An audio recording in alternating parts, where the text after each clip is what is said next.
A long time ago, in 1990, some person woke up angry at the world. Heidi Search was snatched from near her San Antonio home. And they found the most innocent, sweet, harmless soul they could find and did their worst. Friends, family, and strangers took part in an extensive search. Quickly attracting hundreds to help look for 11-year-old Heidi Search. And Heidi's parents, of course, immediately sprang into action. Searching continued at a nearby rock quarry where volunteers found other evidence that could have some bearing on the case. Unfortunately, she was found deceased, wrapped in a trash bag in this Wimberley area field. And her murder has never been solved.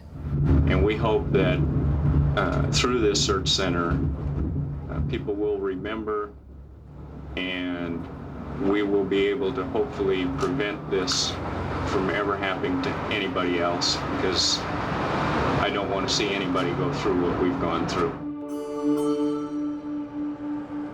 The Heidi Search Center existed for 27 years and helped families with missing loved ones. We closed in January of 2018 due to too many cases and not enough funding. They've agreed to keep all of our files safe. This is 27 years worth of files. The files now, they're discombobulated, and there's 4,000 of them. All it takes is a fresh look. We haven't found it yet. See that stack right there? It's a needle in a haystack right now.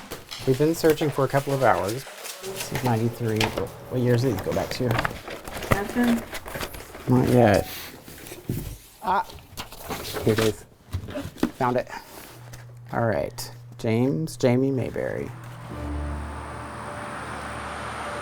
We have the Heidi Search team that came out. We were searching all over this place.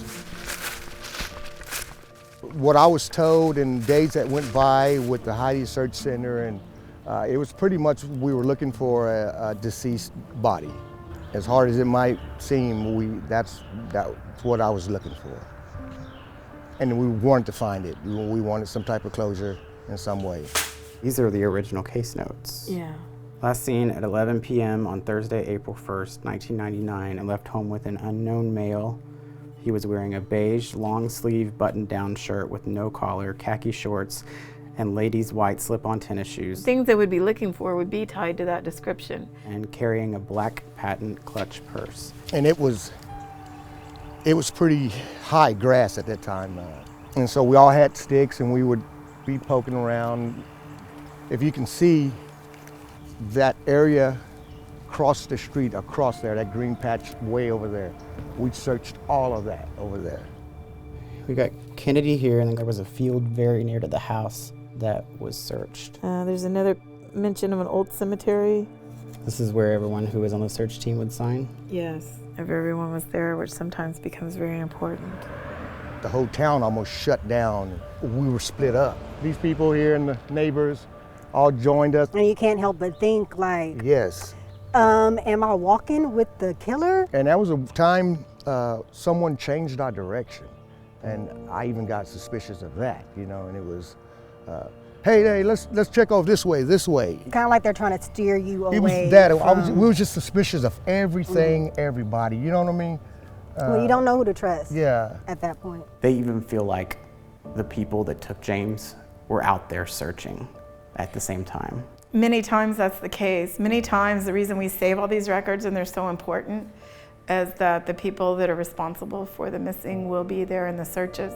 If Kenedy police followed up with anybody that was on those search forms, they haven't told us. While efforts on the ground might have stopped, the case continued to be updated over the years by the Heidi Search Center. In 2010, they took perhaps the biggest step in moving things forward. It was the Heidi Search Center that entered Jamie Mayberry's information into a National Missing and Unidentified Persons database, better known as NamUs. NamUs is a great tool that most people should know about. It's a database where you can connect missing people with located bodies that haven't been identified.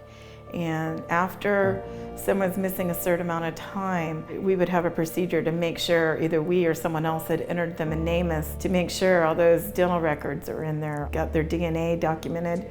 So if that body turns up somewhere, that could be a match. One of the biggest benefits is the public having access to at least some of that information. That is 100% true that the public is the key here, because Most of the cases we have solved have been due to the public. The other thing it does is put pressure on the person who caused him to go missing to realize the world is not going to stop looking for him.